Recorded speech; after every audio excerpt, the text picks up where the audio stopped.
Thanks for staying with us on Point. Now, Absa says of all jobs lost in the economy up to the third quarter, of 90% were lost in the small and medium enterprise sector, with employment contracting by 1.5 million jobs. This, coupled with over 80,000 COVID-19 related deaths and continuing spread of the illness, has led to businesses having to think differently about what they do. Tsungai Masendeke is a certified financial planner and founder of Moms with Money. She joins me now. Thanks so much for your time on SABC News. So how would you describe this state of small and medium businesses 518 days into the lockdown? So thank you so much, Nzinga. The current state of small to medium businesses is that of dire stress, strain, and distress. So a lot of the small businesses have not been able to cope. And as you clearly stated, Stats SA has indeed produced the recent unemployment results. And most of the individuals that have lost an income, have lost their jobs, come from these small to medium-sized businesses. In terms of scope, just to give our viewers an understanding, approximately 1,000 small to medium businesses had to go through the liquidation process in the first half of the year. So it's not looking good. It's not a great story to tell. But one thing I do know about South Africans, they're resilient, and I know we will come out of this soon. So with so much illness and death around in South Africa, what should companies and individuals be thinking about when it comes to the work and their businesses? Great question, Zinga. And I think I'll actually touch on it in two different facets. The first one being from an organizational perspective, i.e. as a company. So as a company, one of the things I'll definitely advocate for is to look through your business assurance, which means understanding what your succession plan is like. If you're in a partnership, if you've got business partners, if you are in a CC or corporation where you've got business partners, make sure that you've got appropriate buy and sell agreements. Make sure that you've thought through the succession plan. If one of your key partners passes away, how are you going to buy them out in terms of their shareholding? How are you going to make sure that the business stays a continuing or a sustained entity post losing a critical member in terms of the partnership? The second thing I would advise businesses to look into is to make sure that they also have what you call key man insurance, which ensures that if you have an individual who is key or fundamental in the production of at least 30 to 40% of revenue, you take out appropriate insurance to ensure that if they pass on, you can easily and quickly replace them. The last and final thing I'd advocate from a business perspective is to make sure that they have a clear succession plan, right? A clear succession plan right to the organogram, indicating if anyone actually has to pass on or is unable to do their work, who takes on the responsibility of ensuring that the company still maintains or is a going concern. So that's from a company or a corporate perspective. Then we come to my soft spot, which is individuals, right?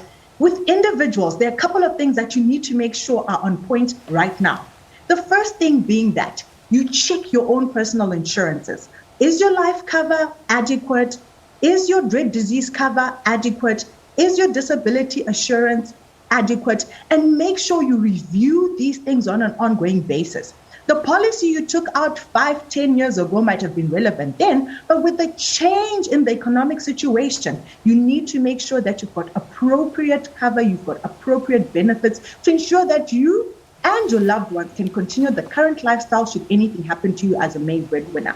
The other things I'd advocate for people to think about very carefully are your medical aid, gap cover, and updating your will. My goodness, I cannot overemphasize the importance of updating your will. Again, make sure it's current, make sure it's relevant, make sure it's speaking to what you would want to happen if you were no longer available. Then I think the last thing that a lot of people overlook, especially when they've got group benefits, which is your retirement fund, a pension or provident fund, a group risk benefits, is updating the beneficiaries. It's normally a one-page document, Zinga, but you'll be amazed how many people don't even have beneficiaries nominated on that simple form. So I think those would be my top tips for individuals and for companies to make sure that they're adequately prepared for the unprecedented times we find ourselves in.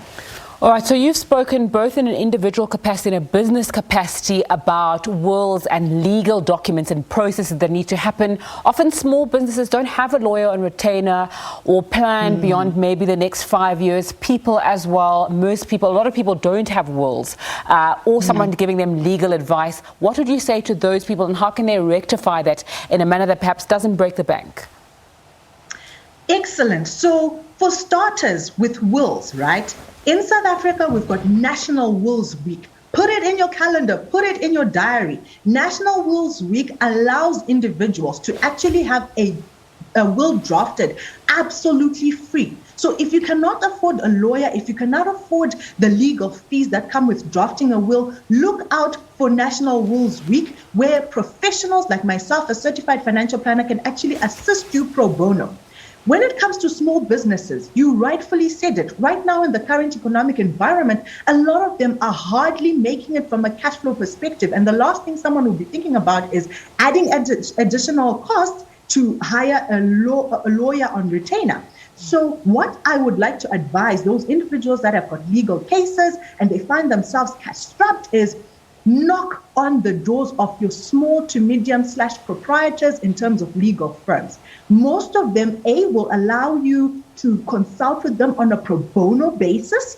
And then for those that are not willing to negotiate from a pro bono perspective, you can also negotiate what you call a contingency fee, which means that they will represent you, they will go ahead, fight your case, and will only get paid a percentage of the proceeds that they get on your behalf. So there are many ways of skinning the cat. If you can't get pro bono services, then make sure that you have a contingency fee agreement in place. Tsungai Masendeke, certified financial planner and founder of Moms with Money. Thanks so much for your time and insight on SABC News this afternoon. Thank you, Nzinga.